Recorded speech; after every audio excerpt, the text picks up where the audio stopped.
State Warriors bidding for back-to-back titles, their third in 4 years. Curry now fakes, shoots the three at top end. Still gets it to go. To the rim, sliding in, falling down, bank shot good. Kevin Durant capped off his first playoff triple-double. Golden State pouring it on. The Warriors start to celebrate. Oh, yeah. The Golden State Warriors have won back-to-back NBA championships.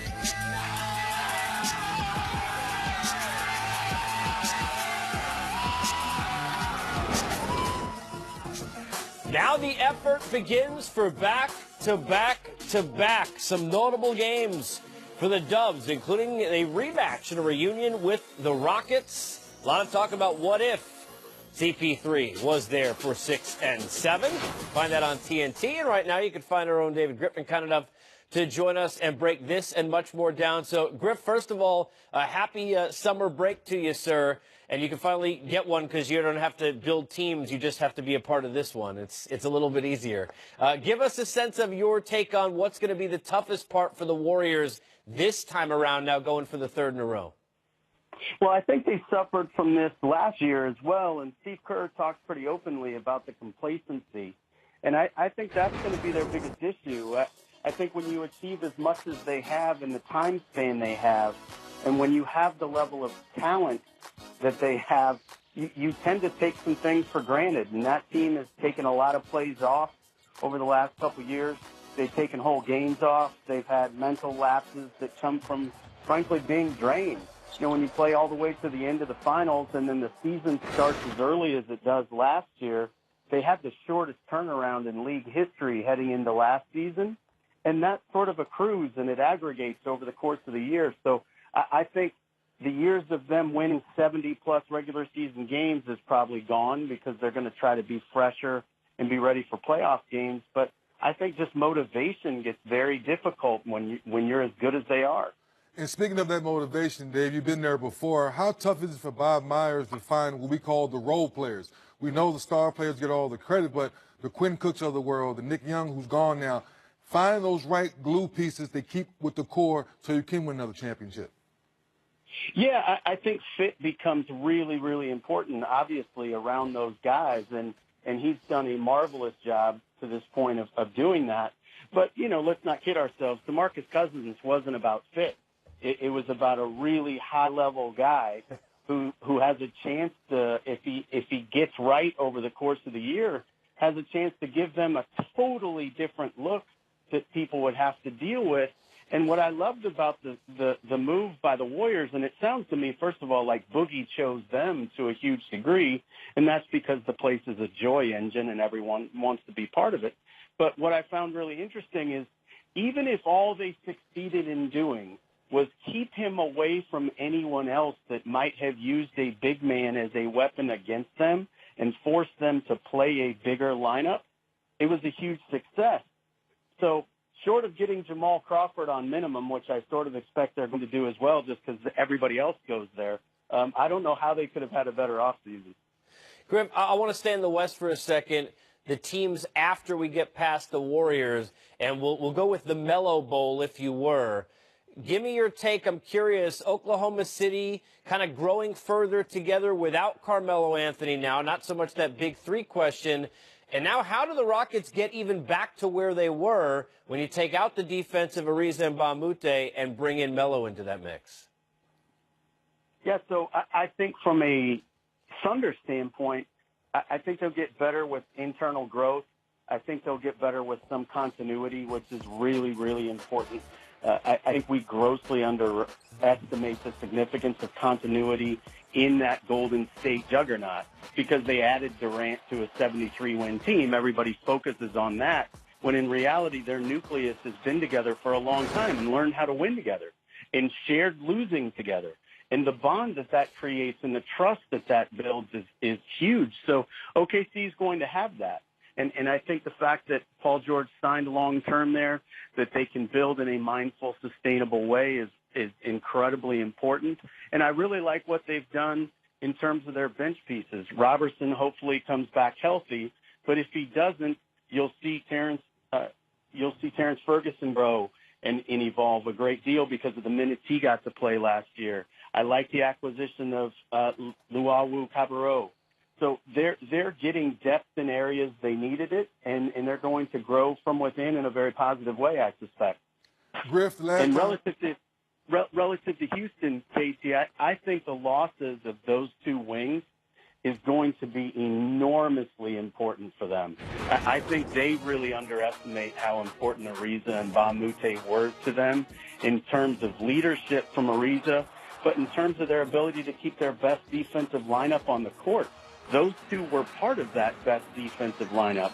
And while Bamute didn't play in the playoffs and they got past it and they got through it, they didn't get through the playoffs to the extent they wanted to, for one, and they didn't get through it without both Ariza and Bamute.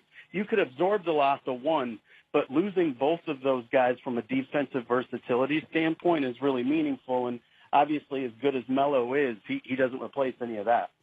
And Griff, speaking of losing, the Cavs lost LeBron the first time. They kind of revamped the team. This time they lose LeBron. They give Kevin Love the big contract. Is there a way that the Cleveland Cavaliers, with the right pieces, could possibly fight for a spot in the playoffs? Well, for starters, one way, 3D, is that they're in the Eastern Conference, and that's a huge advantage. I mean, you can't overstate how significant that is for them. What I love about what Kobe Altman and his staff have done this offseason is they're going to try to raise Colin Sexton, their lottery guard, in an environment where winning matters. And that's the only way you can really judge a point guard. Can they impact winning and losing? Can they grow and evolve and help other people get better? And in order to learn that and address that fairly from a development standpoint, you have to have weapons for them to create for.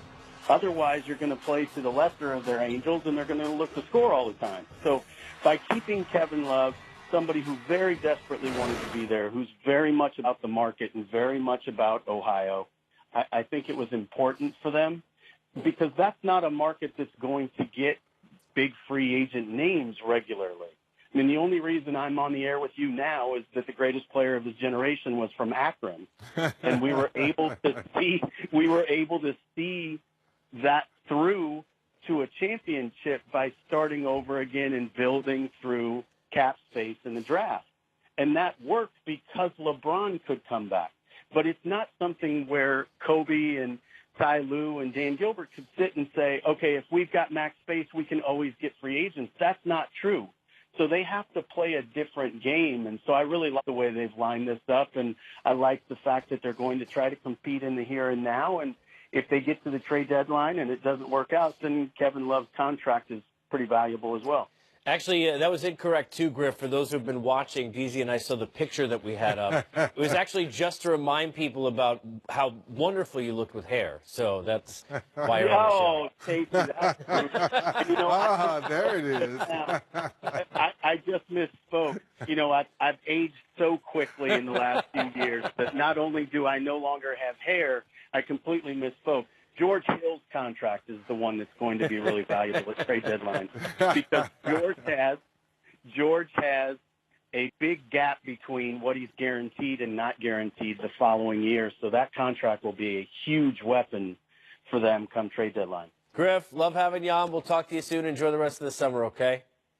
Thanks so much. 3D, you got to take care of me, my bald brother. I got you, baby. I got you. All right, there he is. The bold and the beautiful. I mean, the bald and the beautiful. There you go.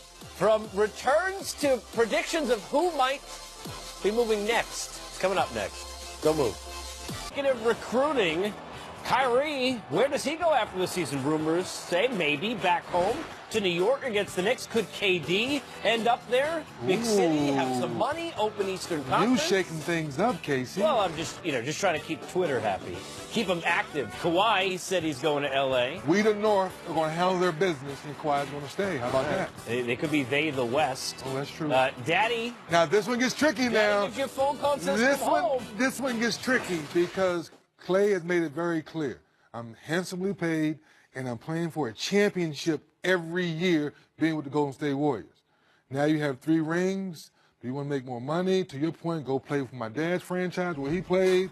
I'm back home. Well, not home. He's not from L.A. He grew up in the state of Washington area, so to speak. So, in Portland, things like that. But Who wouldn't want to go back to Hollywood and play where your dad played and possibly play with LeBron James? How do you think, I mean, no offense to Kyle Korver, but how do you think Clay would do with LeBron? That's a no-brainer. That's a no-brainer. LeBron, but here, score 40. Let's get back to LeBron's other old partner in Kyrie. Do you see him as a long-term fit with Boston? Even if he's healthy, let's give him a healthy year. Do you still think he probably ends up somewhere else? Just as a basketball purist, I hope he's healthy because I want to see the young man on the floor and have all of us oohing and ahhing every night sitting at his desk. Do I think he will stay a Celtic for the rest of his career? No. After what Kyrie showed us leaving Cleveland, and he had a conversation with Brian, you understand? Okay, I got to get out of here. I can see him, Danny sitting down and saying, Kyrie, what do you want to do? Well, what are you doing? Who are you keeping? Is this my team? Are we building around me? Or if New York called and said, hey, we have the same amount of money and this is your team, I wouldn't be surprised if Kyrie left. I don't know how championships could get boring or tiring. I can't imagine how that's a thing. I know you certainly can. Right. But KD is, if he files another one under the belt, does he say, you know what, maybe I want a new challenge, do something new, or do you think he is in it for the long term with Golden State? I think he's in it for the long haul. I think he and Bob Myers have developed a solid relationship from a business standpoint because you can see the way he signed these contracts, 1-1, 2-1, how you want to call it. But at the end of the day, now he's developed a good relationship with Steph. Steph's locked in. I think Clay will lock in as we're having fun with this.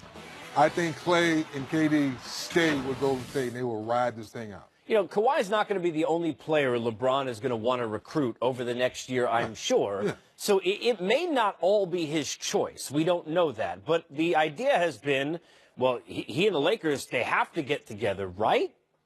Well, I think the conversation is going to be had, obviously. But I just think now that everybody involved understands that if you can keep Kawhi happy, you have enough talent in Toronto, so you have enough talent on the bench.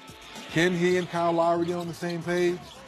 Him and, Valanciunas, can all those guys say, you know what, this is my teammate, how many times do we see guys, this is my brother off the court, this is my brother on the court? Can they develop that in one short year? Remains to be seen. All right, let me ask you this follow-up about Toronto. We know it is a fantastic city. Hands down. I mean, I think it's a cleaner New York is the way I always put it. It's a fantastic city. Great food, and we like to eat. Yes. What has to happen for Kawhi to legitimately be a possibility long-term?